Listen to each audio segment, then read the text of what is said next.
Lo que vas a escuchar no es un cuento de hadas, ocurrió en una de las galas benéficas más exclusivas de Nueva York. Allí, un solo plato de comida costaba más que un mes de alquiler. Esa noche, alguien cruzó una línea. Te llevaremos al interior del gran salón History, donde un heredero multimillonario, Preston Montgomery III, alimentado por la arrogancia y el champán barato, intentó públicamente destruir a una joven camarera con una apuesta de $10,000. Creía que su dinero podía comprarle un momento de crueldad disfrazada de diversión. Se equivocaba. Lo que no sabía era que no estaba retando a una simple camarera a bailar, estaba desafiando a una prodigio olvidada. Quédate con nosotros para escuchar una historia de humillación, de talento deslumbrante, y del instante en que una mujer convirtió la vergüenza en un escenario de triunfo. El aire del gran salón Astoria estaba cargado con el aroma del dinero y de las mentiras, un perfume sofocante, mezcla de colonias carísimas, de Chanel antiguo, y del dulce olor marchito de miles de flores de invernadero traídas desde los Países Bajos. Para los invitados, era simplemente el olor de un martes. Para Cassandra Riley, era el olor de otro turno de 16 horas de pie, casi, como la llamaban los pocos que se tomaban la molestia de recordar su nombre. Se movía entre el caos brillante con la economía precisa de alguien que ya lo ha hecho 100 veces. Su uniforme blanco y negro estaba impecablemente almidonado, en marcado contraste con las sedas vibrantes y los satines relucientes de las mujeres a las que servía. La bandeja cargada de copas de champán Dom Pérignon era una extensión de su brazo, firme, equilibrada, invisible. Ese era el trabajo, ser un fantasma silencioso y eficiente, aparecer con la copa perfecta y desaparecer antes de que nadie notara su existencia. Aquella noche era la gala anual de la Fundación Infantil de San Judas, un evento donde la élite neoyorquina se felicitaba a sí misma por su generosidad, pujando por cosas que jamás necesitaría. Cassie había trabajado en decenas de esas galas, conocía el ritmo, las charlas corteses que poco a poco se volvían más altas y más incoherentes, los besos al aire que jamás tocaban la piel, las sonrisas tensas que no llegaban a los ojos perfeccionados a golpe de bisturí. Pasó junto a una mujer cubierta con lo que parecía ser un collar de diamantes de $1,000,000. El fuego de las piedras atrapaba la luz de las lámparas de cristal. La mujer reía con un chillido agudo y quebradizo ante algo que había dicho un hombre regordete de frente brillante. Nadie veía a Cassie, nadie. Ella era parte de la maquinaria de la velada, tan funcional e ignorada como la bisagra bien engrasada de una puerta de servicio. Su jefa, la señora Genevieve Peterson, siempre estresada pero de buen corazón, le había dado una breve charla motivadora antes del inicio. Cabeza en alto, Riley, estas personas huelen el miedo. Sé educada, sé eficiente, y por el amor de Dios, no interactúes. Interactuar, como si Cassie tuviera energía para eso. Ya le dolían los pies en sus zapatos antideslizantes, y su mente estaba a kilómetros de allí, repitiendo una y otra vez la carta de rechazo que había llegado esa misma mañana, la tercera en lo que iba de mes. El comité de becas de la Academia Donovan de Artes Escénicas lamenta informarle, las palabras ardían en su memoria. 4 años, habían pasado 4 años desde el accidente, 4 años desde que cambió sus zapatillas de punta por una bandeja, sus sueños del escenario de Broadway por la realidad del alquiler y las facturas médicas de su madre. A veces, en los silencios entre mesa y mesa, todavía podía sentirlo, la sensación fantasma de las luces sobre su piel, el temblor de la orquesta en el suelo de madera, la respiración contenida de un público justo antes de que comenzara la música, un miembro fantasma, el dolor de una vida que ya no era suya. Estaba rellenando vasos de agua en la mesa 12 cuando sintió, por primera vez, el peso de una mirada concreta. Y no era la típica mirada indiferente que recorría el salón. Era fija, analítica, cargada con un desprecio palpable. Levantó la vista, su sonrisa profesional titubeó por una fracción de segundo. Los ojos pertenecían a Preston Montgomery III, aunque no supiera su nombre. Reconocías el tipo, atractivo, de ese modo que solo las generaciones de riqueza y privilegio saben esculpir, mandíbula marcada, cabello rubio arena perfectamente peinado, un Rolex en la muñeca que costaba más que su coche. No estaba sentado, estaba descansando en la silla con la naturalidad de un hombre al que nunca le habían dicho no, heredero del imperio inmobiliario Montgomery CPS, la dinastía que había estampado su apellido en medio Manhattan. Lo rodeaba su séquito, a su derecha, su prometida, Veronica Davenport, tan delgada y pulida que parecía quebrarse con un soplido. Su sonrisa era una línea roja de carmín. Sus ojos, al mirar a Cassie, destilaban un aburrido desprecio. A su izquierda, dos aduladores a quienes Cassie bautizó mentalmente como Chad y Brice, reían a carcajadas ante algo que Preston había murmurado, un coro perfecto de aprobación. La mirada de Preston se detuvo en Cassie, no la miraba a ella, la atravesaba como si fuera un insecto curioso sobre su fina porcelana. Él empujó suavemente a Verónica. Mira a esta, dijo él, con una voz arrastrada y baja que, aún así, se abrió paso en la pausa de la conversación. No parecen muñecos de cuerda, pequeños autómatas. Verónica rió con un leve chillido. No seas cruel, cariño, solo intenta ganarse la propina. La mandíbula de Cassie se tensó, pero siguió llenando los vasos. Sus movimientos eran precisos, controlados. No respondas, sé un fantasma. Terminó la última copa y comenzó a retirarse, la espalda erguida, la dignidad, su único escudo. Disculpa, la voz de Preston cortó el aire, aguda, autoritaria. Te has dejado una mancha. Cassie se detuvo, girando despacio. Señor, él señaló su copa con un dedo perfectamente cuidado. Allí, sobre el mantel blanco, había una diminuta gota de agua, no más grande que la cabeza de un alfiler. Ahí, dijo, con una sonrisa ladeada. Has derramado, trabajo descuidado. La acusación quedó flotando, absurda, humillante. Chad y Brice rieron por lo bajo. Verónica observaba con diversión depredadora. Era un juego de poder, un pequeño acto de dominio para entretener a su corte. Casi sintió el calor subirle por el cuello. Todo el día había soportado condescendencias, gestos de desprecio, la invisibilidad absoluta. Esa gota deliberada fue la gota final, pero la voz de la señora Peterson resonó en su cabeza. No respondas, inspiró hondo Miss. Más sinceras disculpas, señor. Traeré un paño enseguida para arreglarlo. Su voz era un prodigio de calma profesional, pero Preston no había terminado. Se inclinó hacia adelante. Sus ojos azules brillaban con una chispa mezquina. Arreglarlo. No creo que un paño pueda arreglar la atmósfera de incompetencia que reina aquí esta noche. Bebió un sorbo largo de champán y dejó la copa con un clic suave. La orquesta acababa un número de jazz lento. El sonido se transformó en algo más vibrante. Un tango neoclásico, intenso, complejo. El ritmo staccato comenzó a llenar el salón. La sonrisa de Preston se ensanchó. Tuvo una idea, brillante, terrible. Sabes, dijo, esta vez en voz alta, para que lo escucharan las mesas cercanas. Tengo una propuesta para ti. Cassie se quedó helada, sintió las miradas de los invitados girar hacia su mesa. Olían el drama que estaba por estallar. Mis amigos y yo comentábamos lo carente de pasión que está la gente hoy en día, anunció Preston, con un gesto amplio hacia la sala. Todos tan rígidos, tan muertos. Su mirada se clavó en Cassie. Apuesto a que nunca has sentido un verdadero momento de pasión en tu vida, ¿verdad? Su silencio fue la respuesta. Preston se levantó, una figura imponente envuelta en traje a medida y arrogancia heredada. Te reto, dijo, con voz clara, teatral, te reto a bailar conmigo, aquí y ahora. Con esta música. Un murmullo ahogado recorrió las mesas cercanas. Los ojos de Verónica se abrieron con sorpresa genuina. Antes de volver a la diversión cruel, esto era mejor de lo que esperaba.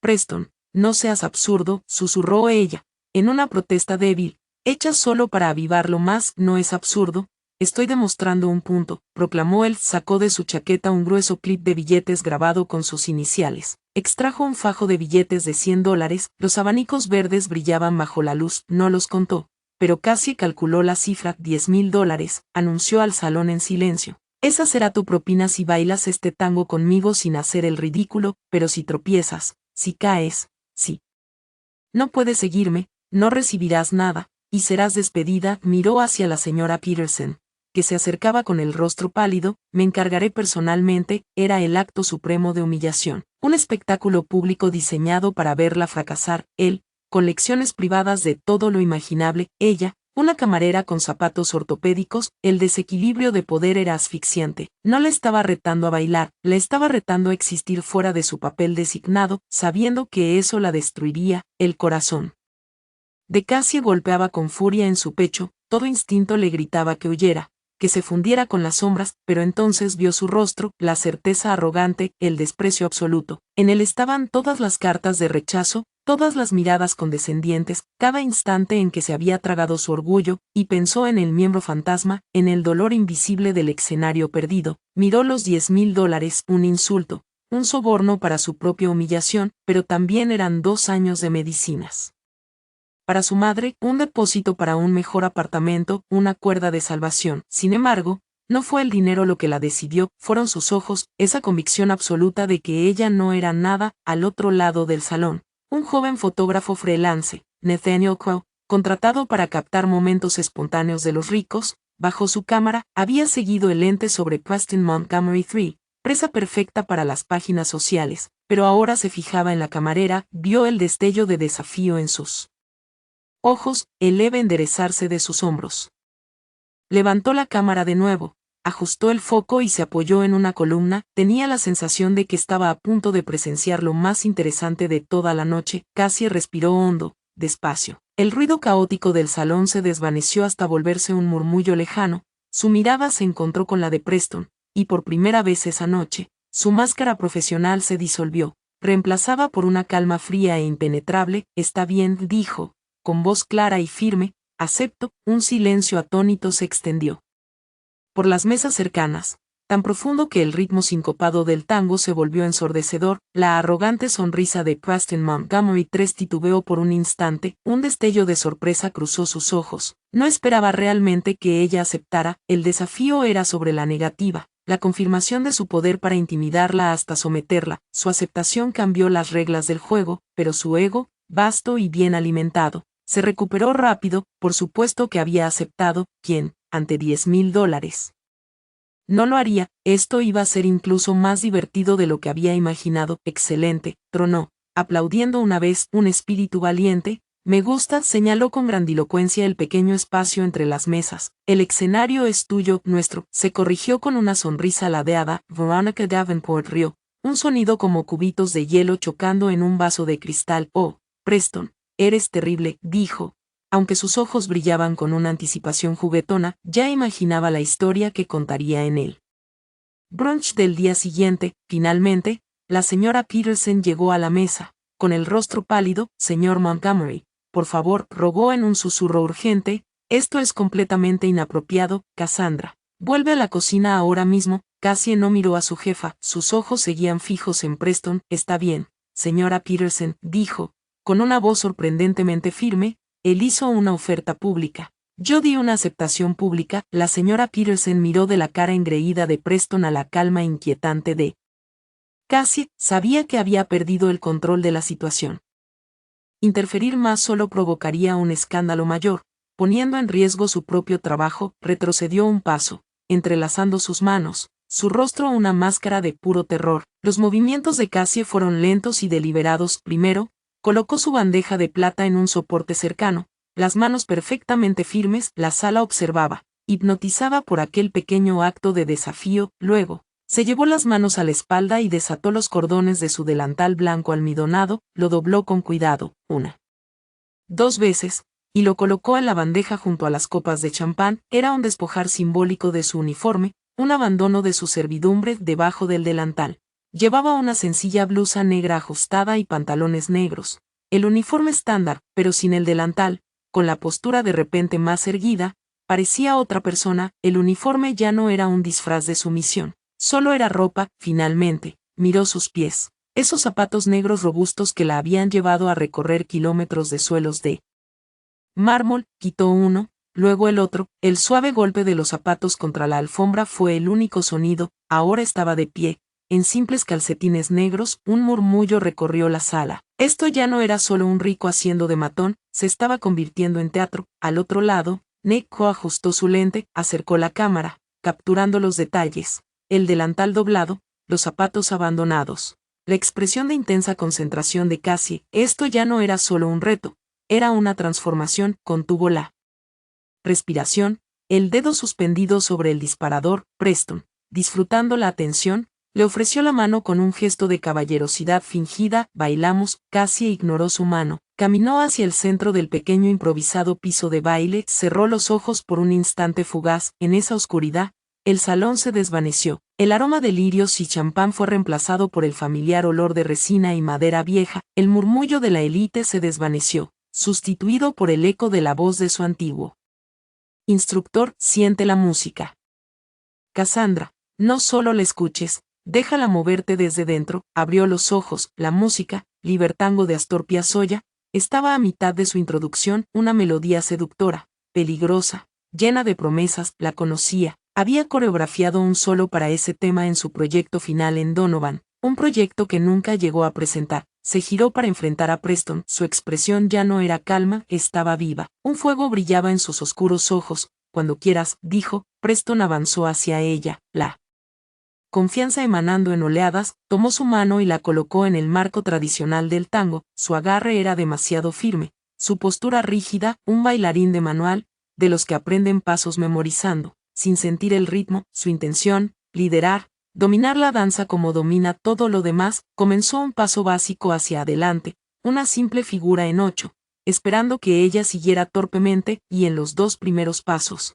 Ella lo hizo, se dejó guiar, su cuerpo siguiendo su rígido liderazgo. Él sonrió a Verónica, te lo dije satisfecho, esto iba a ser fácil, y entonces todo cambió. En el tercer paso, mientras se preparaba para girar, Cassie no solo siguió, anticipó, su marco, antes flexible, se cargó de energía. Su mano sobre su espalda ya no era de seguidora, era de guía. En lugar de dejar que él la empujara en el giro, usó su propio impulso, giró con velocidad y precisión que lo dejó completamente descolocado. Tropezó solo un instante, su postura perfecta quebrada, la sonrisa desapareció de su rostro, reemplazada por un destello de confusión. La banda comenzó a aullar y Cassie cobró vida. Ya no era Cassie Riley, la camarera, era Cassandra, la bailarina. Sus pies, solo con calcetines negros, se deslizaban sobre la alfombra con una gracia que sus toscos zapatos habían ocultado. No solo ejecutaba pasos, interpretaba la música. Su cuerpo era la manifestación física del alma apasionada y doliente del tango. Preston intentó recuperar el control,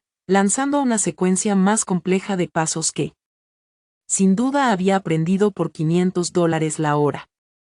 La condujo a un giro, un jurro, pero ella no solo giraba, lo adornó. Su pierna libre enganchándose a la suya en un gancho rápido y preciso, técnicamente brillante y audaz, no estaba en su manual de baile. Él se congeló un instante, incapaz de procesar el movimiento. El público, que hasta entonces observaba con morbosa curiosidad, quedó en absoluto silencio. Sus copas de champán fueron olvidadas. Estaban presenciando algo que no comprendían. La dinámica de poder se había invertido. El millonario ya no lideraba, luchaba por seguir el ritmo. Cassie vio el pánico en sus ojos, las gotas de sudor formándose en su frente, y sintió un estallido de algo feroz y salvaje. Ya no se trataba del dinero, era por cada sueño que tuvo que posponer, por cada indignidad que tuvo que tragar. Este era su escenario, y él solo un accesorio. Comenzó a liderar sutilmente, primero, luego con autoridad innegable, lo guió hacia atrás, sus pasos intrincados y seguros, forzándolo a secuencias que claramente no conocía. Él se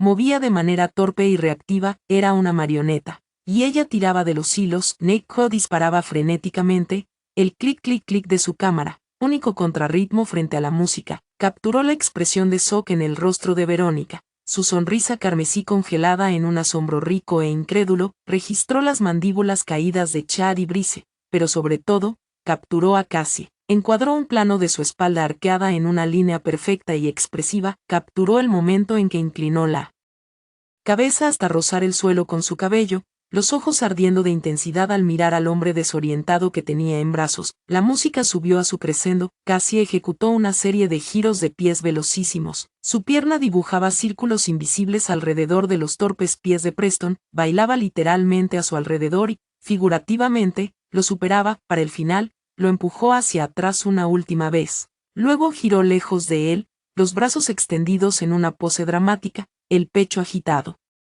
la barbilla en alto.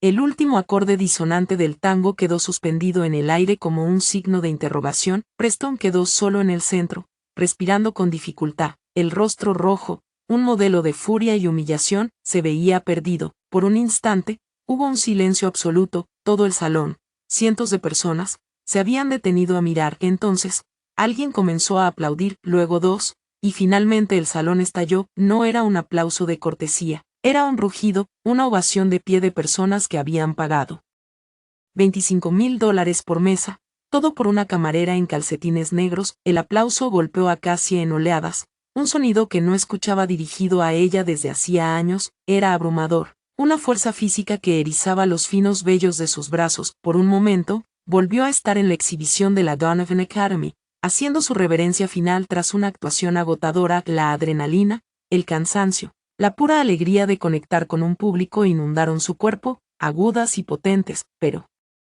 esto no era la academia. Abrió los ojos, la ilusión se rompió, y vio el mar de rostros ricos y estupefactos. Vio a la señora Peterson, manos sobre la boca, lágrimas en los ojos. Vio a Nick Crow, bajando la cámara con expresión de profundo asombro, y vio a Preston Montgomery III. El rugido del público era un juicio en su contra, y él lo sabía. El rojo de su rostro se profundizó en un furioso carmesí. La sonrisa, la confianza, el derecho a todo había sido arrancado, dejando el núcleo crudo y feo de su arrogancia. Había sido humillado frente a sus pares, las personas cuyas opiniones más valoraba, y ante quienes Cassie era solo una sirvienta. El aplauso comenzó a disminuir. Preston dio un paso adelante, el aire chispeaba con una nueva y peligrosa tensión. Sus ojos, confundidos y paniqueados durante el baile, ahora estaban llenos de odio puro y sin adulterar. Metió la mano en el bolsillo, sus movimientos bruscos y violentos. Sacó el clip de dinero otra vez, pero esta vez sin ningún gesto teatral. Arrancó el fajo de $10,000 y, con un movimiento brutal de muñeca, lanzó el dinero hacia Cassie. Los billetes flotaron en el aire, cayendo a sus pies como confeti costoso e insultante. Ahí tienes tu propina, escupió, con voz baja y venenosa. ¿Querías un espectáculo? Lo tienes, ahora, fuera de mi vista. El público murmuró, consternado por la hostilidad abierta. Esto ya no era un juego divertido, era brutal. Lanzarle dinero así, tras una actuación que claramente había trascendido los términos vulgares de su reto, fue la máxima falta de respeto. Intentaba reafirmar su dominio, reduciendo su arte a una transacción, recordándole que en su mundo, ella seguía siendo solo la ayuda. Cassie miró los billetes de 100 esparcidos por la alfombra alrededor de sus pies en calcetines. $10,000, una cantidad de dinero que podía cambiar su vida. Era seguridad, era la solución a tantos de sus problemas. Podía sentir la parte práctica y desesperada de su cerebro gritándole que se agachara a recoger los billetes, que tragara esa última indignidad por sobrevivir. Pero luego miró el rostro de Preston. No vio remordimiento, ni respeto, solo la furia amarga de un niño malcriado que había perdido un juego, y supo que no podía aceptarlo. Tomar ese dinero ahora significaría validar su visión del mundo, significaría que su orgullo, su talento, su alma, todo lo que acababa de reclamar en esa pista de baile tenía un precio. Y ese precio eran $10,000. Con una calma que la sorprendió incluso a ella misma, miró a Preston directamente a los ojos. Su voz, cuando habló, no fue alta, pero cortó el silencio del salón con la precisión de un bisturí. Creo que se equivoca, dijo claramente. No bailé por su dinero, bailé por mí. Retrocedió un paso, alejándose de los billetes dispersos. Mi arte no está en venta. Mantuvo su mirada un instante más, dejando que el peso de sus palabras calara. Luego, sin volver a mirar el dinero, le dio la espalda, con la cabeza en alto. Se alejó de la pista improvisada, sus pies descalzos silenciosos sobre la alfombra. Pasó entre las mesas atónitas, entre los rostros boquiabiertos de Verónica, Chad y Brice. Se dirigió directamente al carrito de servicio, recogió su delantal doblado y sus zapatos toscos y sensatos. No corrió, no se apresuró, caminó con la gracia pausada de una reina, abdicando un trono que nunca quiso. Al llegar a la puerta que conducía a la cocina, pasó junto a la señora Peterson. Riley, comenzó la gerente, con voz ahogada por la mezcla de orgullo y terror. Cassie le regaló una pequeña y cansada sonrisa. Está bien, señora Peterson, creo que renuncio. Empujó la puerta y desapareció entre el ruido y el vapor del fondo de la cocina, dejando un salón atónito, un millonario humillado y $10,000 intactos en el suelo. El silencio que había creado el estallido de Preston fue roto por un nuevo sonido. Era la voz culta de un hombre de unos 60 años, sentado en una mesa cerca de la pista de baile. Bueno, dijo a su acompañante, su voz resonando en el aire quieto, eso fue lo más emocionante que ha pasado en uno de estos aburridos eventos en 20 años. Era Gregory Bishop, el legendario y notoriamente exigente coreógrafo y director, cuyos shows habían dominado Broadway durante 3 décadas. Había estado a punto de marcharse, aburrido hasta las lágrimas por los discursos vacíos y la comida sobrecocinada. Ahora se inclinaba hacia adelante, los ojos iluminados por un interés profesional que no sentía desde hacía años. No solo había visto a una camarera bailar mejor que un tonto rico, había visto técnica, había visto pasión, había visto poder de estrella crudo e indomable, más que eso, reconoció algo en su estilo, las líneas limpias. La intensidad emocional era la firma de un entrenamiento específico, de una escuela concreta. Se volvió hacia su asistente. Averigua quién es esa chica, ordenó. No me importa lo que cueste. Quiero saber su nombre, la quiero ver mañana. Mientras tanto, Preston Montgomery III permanecía congelado, entre los escombros de su ego. Su prometida, Verónica, finalmente se acercó, tocando su brazo con vacilación. Preston, vámonos, susurró. Pálida, la diversión se había agriado, el público ya no lo miraba con admiración, sino con algo entre lástima y desprecio. Su intento de ser el macho alfa de la noche había fracasado espectacularmente, pintándolo como matón y tonto a la vez. Sacudió su mano, sus ojos estaban fijos en la puerta de servicio por la que Cassie había desaparecido. La humillación era física, un calor en su estómago. No había terminado, no sabía cómo, pero le haría pagar por esto, no con dinero, sino con ruina. La familia Montgomery no toleraba ser avergonzada, sin ser visto por Preston. Nate Coy ya revisaba las imágenes en la pantalla de su cámara. Lo tenía todo: el desafío arrogante, los zapatos descartados, el baile explosivo, la mirada de furia de Preston, el giro desafiante de Cassie, el dinero en el suelo. Sabía que esto era más que fotos de fiesta, era una narrativa, una historia de David y Goliat, desarrollada entre smoking y tango. Levantó la vista de su cámara. Una sonrisa lenta se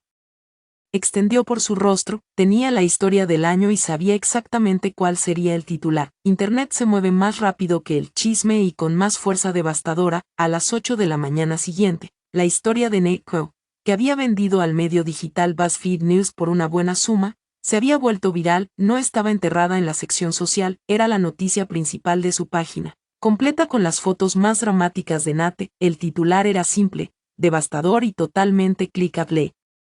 Montgomery se atreve, camarera baila por $10,000, lo humilla y se va sin tocar el dinero. El artículo en sí era una clase magistral de periodismo narrativo. Nate había descrito la escena a la perfección: la opulenta gala benéfica, el millonario arrogante, la camarera silenciosa. Detalló el desafío, la manera desdeñosa en que Preston lanzó el dinero y la poderosa y digna negativa de Cassie. Pero las fotos eran el golpe final. Había un tópico que se compartió en todas las redes sociales. La primera mostraba a Preston sonriendo, abanico de billetes en mano. La segunda, un impresionante desenfoque de movimiento de Cassie en medio del baile, su forma estudiada y la gracia apasionada, mientras Preston miraba horrorizado. La tercera y más condenatoria, la espalda de Cassie mientras se alejaba, dejando los $10,000 esparcidos a los pies de Preston. Para las 9, Gala Dancer era el tema número 1 en tendencia en Twitter. La vergüenza de Montgomery no estaba lejos detrás. Para Cassie,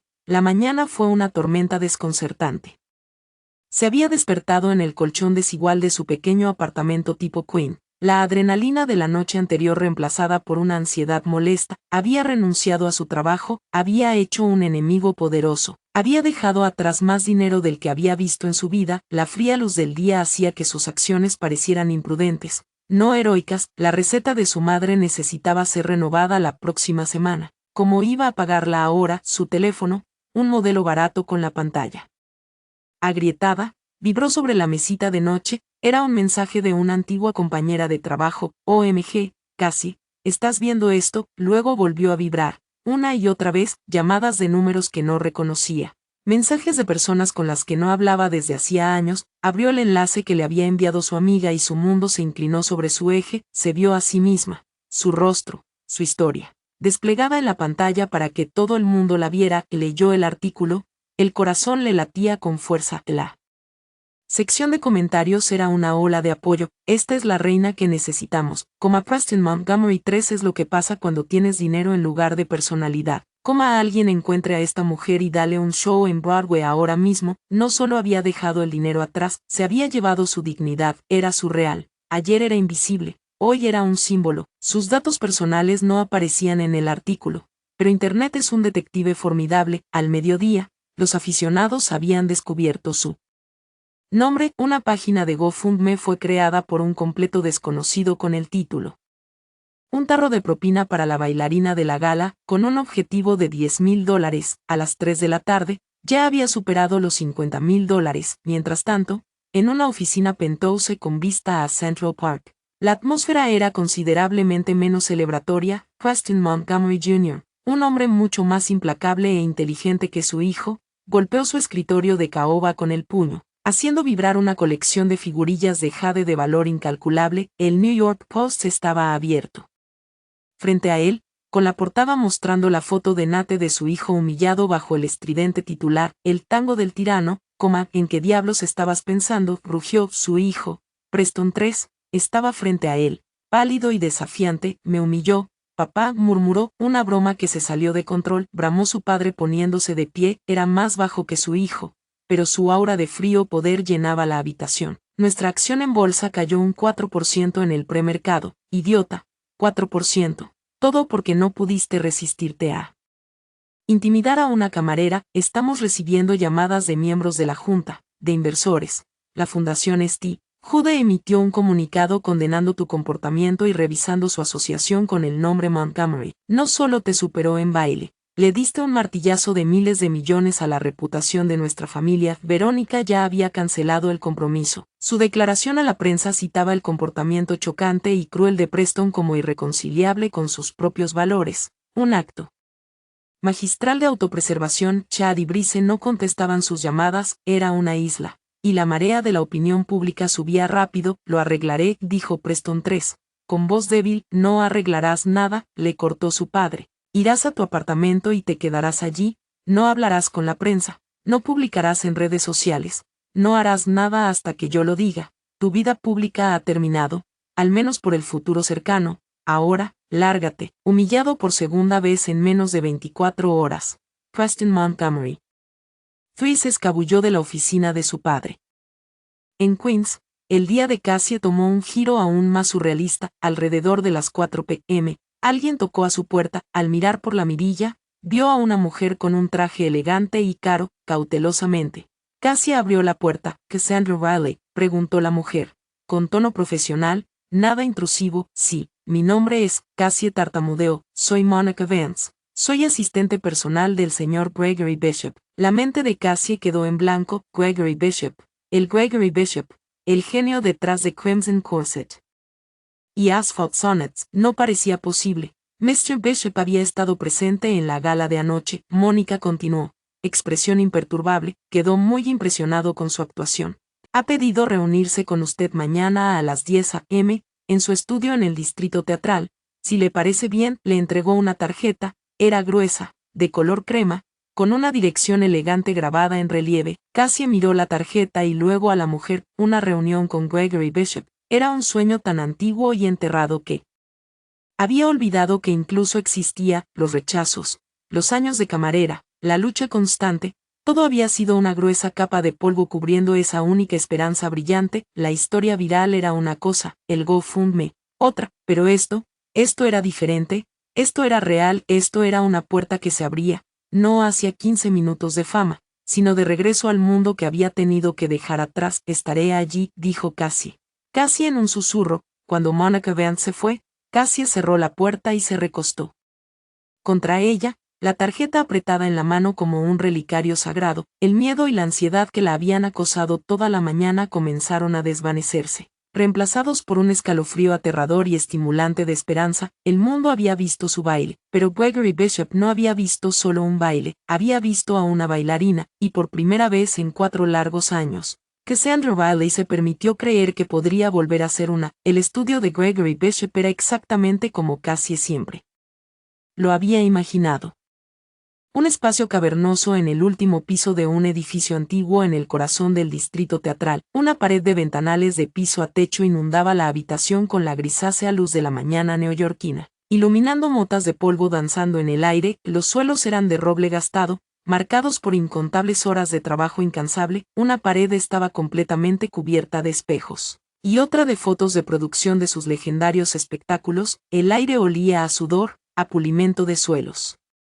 Con limón y ambición, era el aroma de su antigua vida. Cassie se sentía dolorosamente fuera de lugar con sus mejores jeans y un sencillo suéter gris. Había pasado una hora esa mañana tratando de decidir qué ponerse, dándose cuenta con una punzada de que todo su guardarropa consistía en uniformes de camarera y ropa casual gastada. Gregory Bishop estaba sentado en un simple taburete de madera en el centro del estudio, observándola mientras entraba, era más pequeño de lo que esperaba, un hombre compacto de complexión delgada, ojos azules penetrantes y una melena de cabello plateado salvaje, llevaba un cuello de tortuga negro y pantalones negros.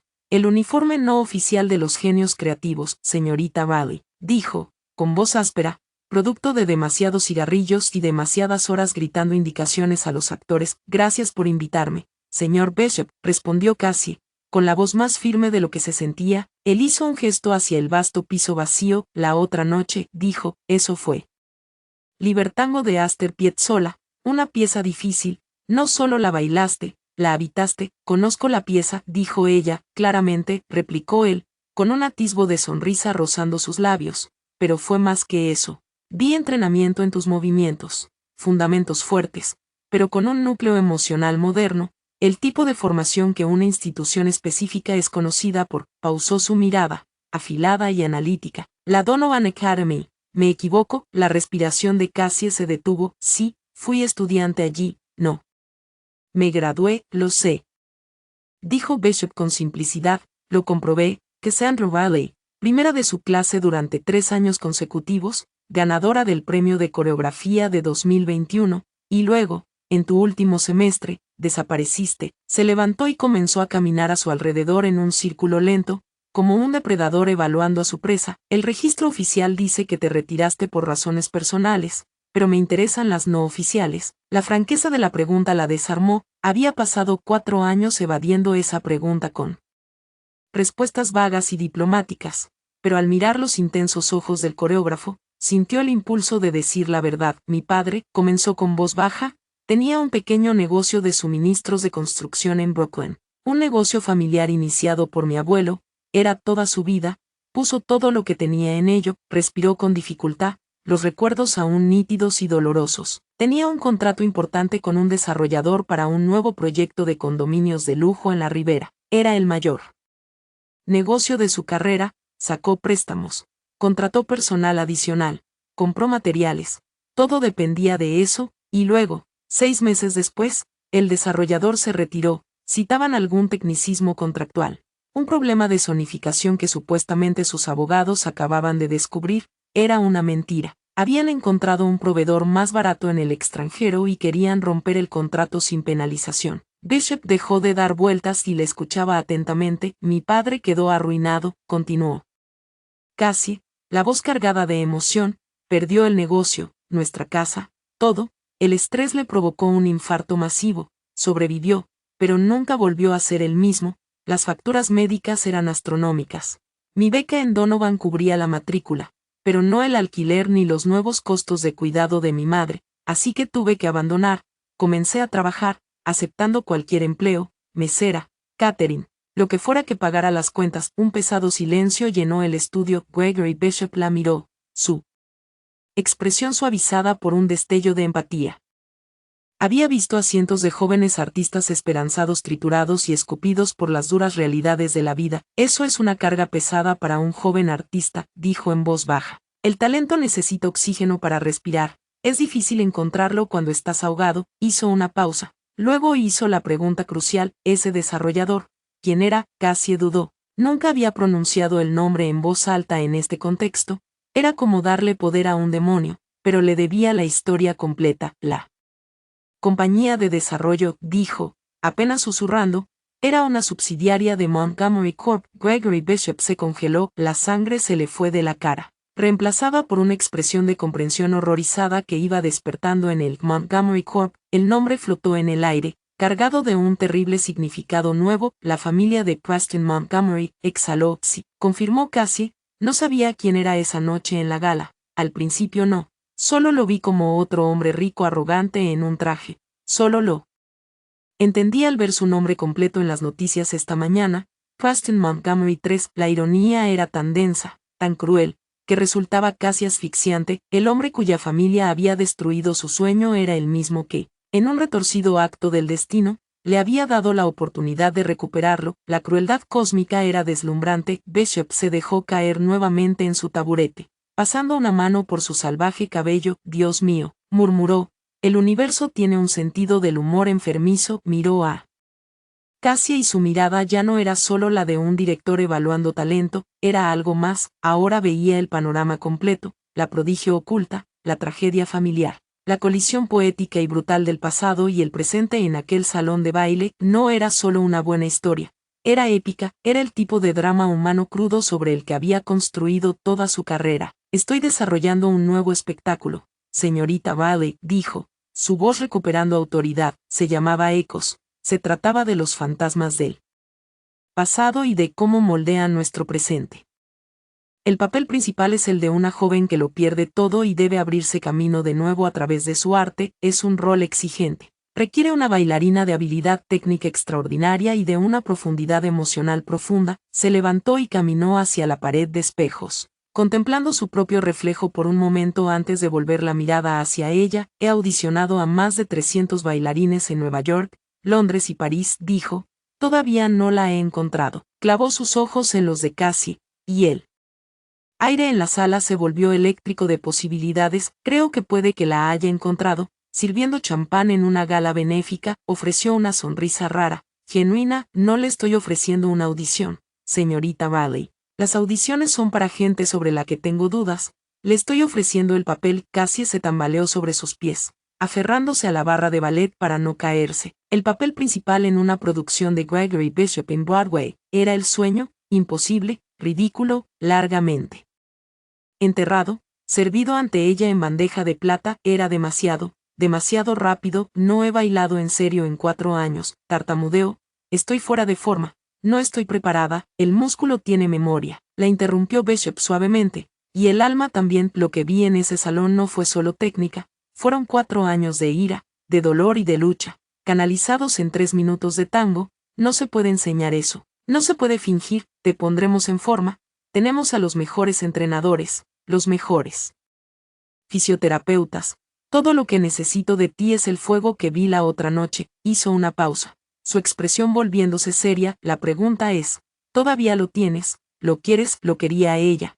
Era como preguntarle a alguien hambriento si quería un banquete. Era todo. Las lágrimas se le llenaron los ojos, lágrimas de sorpresa, de alivio, de terror, de gratitud abrumadora. Asintió, incapaz de hablar. Bien, dijo Bishop, aplaudiendo con firmeza. Momento de emoción terminado. Esté aquí el lunes a las 6 de la mañana en punto. Tu nueva vida comienza entonces. Mientras Cassie salía del estudio y volvía a la dura luz de la ciudad, el mundo parecía distinto. El ruido del tráfico sonaba como una orquesta afinando. El cielo gris parecía lleno de promesas. Había entrado en ese estudio como una bailarina, una camarera, una víctima de las circunstancias. Salía como la protagonista de un espectáculo de Broadway. Había recuperado su vida, y ahora también comprendía algo más. Tenía poder. La historia ya no era solo la de una camarera humillada, era la estrella del nuevo show de Gregory Bishop, una mujer cuyo pasado estaba trágicamente entrelazado con la familia Montgomery, y sabía, con una certeza que la helaba hasta los huesos, que esta historia estaba lejos de terminar. La noticia de que Cassandra Wiley había sido elegida como protagonista del nuevo espectáculo de Broadway de Gregory Bishop impactó a Montgomery Corp como un rayo. La historia, ya un desastre de relaciones públicas, se convirtió en algo mucho más potente. Cassie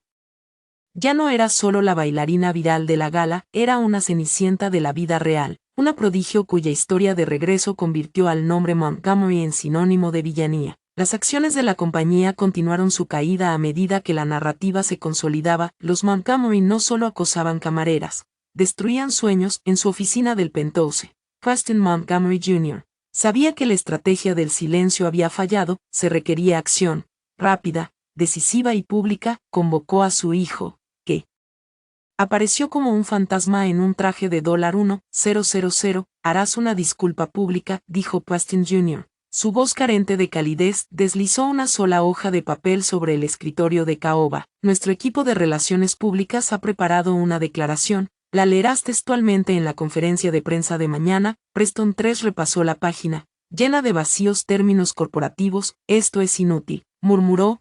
Nadie lo creerá. Creer no es el objetivo, replicó su padre, con voz peligrosamente fría. El objetivo es crear un registro público de contrición. Es una maniobra de negocios, no un acto de conciencia. Señala a nuestros inversionistas que el problema está siendo gestionado. tus sentimientos son irrelevantes. Tu único trabajo es parecer arrepentido y leer el guión. Frente al gélido ultimátum de su padre, Preston III asintió con desánimo, su vida pública había terminado. Esto era solo su funeral. La conferencia de prensa fue un circo predecible. Preston III se paró en el podio, una efigie ambulante del privilegio, y leyó la declaración en un monótono tono plano. No miraba a los reporteros, sino a un punto fijo en la pared trasera. Su lectura era tan vacía que las palabras lamento profundamente sonaban como un insulto. Cuando terminó, las preguntas estallaron como disparos. Señor Montgomery, ¿se ha disculpado personalmente con la señorita Riley?, gritó un periodista. ¿Es cierto que la compañía de su familia arruinó a su padre?, preguntó otro, ignorando todas las preguntas. Preston III fue escoltado del escenario por seguridad, dejando un vacío de ira y acusaciones sin respuesta. El veredicto de los medios fue instantáneo y brutal. Fue una disculpa de cobarde, una actuación sin alma que solo profundizó el desprecio público. En el estudio de Gregory Bishop, Cassie observaba el espectáculo en un pequeño televisor durante un descanso. Cada músculo de su cuerpo gritaba por el rigor desconocido de su primer día de entrenamiento, pero ese dolor no era nada comparado con la fría rabia que se asentó en su estómago al ver la actuación de Preston III. La disculpa era una mentira cuidadosamente construida. Una venda colocada sobre la herida equivocada abordaba la apuesta, el efímero momento de humillación pública, mientras ignoraba por completo la devastación monumental que su familia había causado en la suya. Para ellos, eso seguía siendo solo negocios. Las palabras huecas que pretendían silenciar la historia encendieron un fuego en Cassie. Durante 4 años, había sido víctima de su negocio, ahora tenía voz. Bishop la observó, viendo cómo sus ojos cambiaban del agotamiento a una resolución férrea.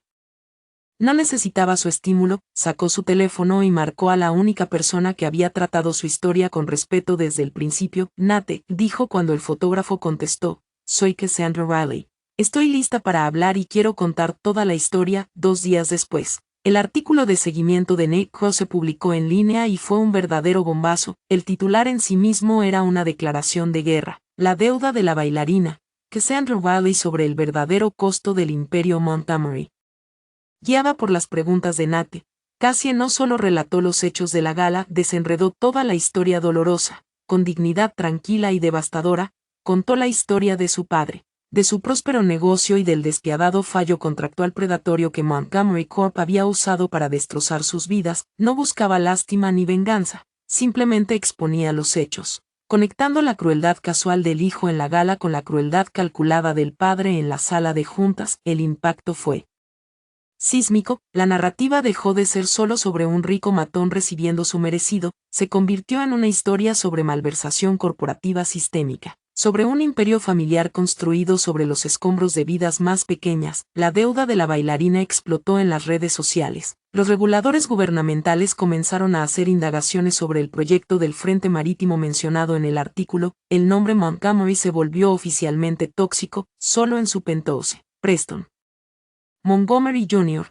finalmente comprendió la magnitud de su error de cálculo. Esto ya no era una crisis de relaciones públicas que pudiera controlar. Cassandra Riley, armada únicamente con su historia, se había convertido en una adversaria más formidable que cualquier rival corporativo. Había pasado su vida creyendo que el dinero era poder, pero ahora enfrentaba una verdad aterradora e inmutable. Una historia contada con valor tiene un poder propio. Al final, esto nunca fue solo sobre un baile, se trataba de dignidad. La historia de Cassandra Riley es un poderoso testimonio de que el verdadero valor no se mide en cuentas bancarias ni en apellidos, sino en talento, resiliencia y en el coraje de defender tu verdad. Un desafío de 10,000 pesos, destinado a ser un acto de humillación pública, se convirtió en el catalizador que expuso un bastón de arrogancia y reavivó un sueño que había sido injustamente apagado. Cassie no solo robó el protagonismo, reclamó su vida, su arte y su voz, demostrando que la moneda más poderosa del mundo no es el dinero, es la integridad. Preston Montgomery lo aprendió de la manera más dura, una lección que costó a su familia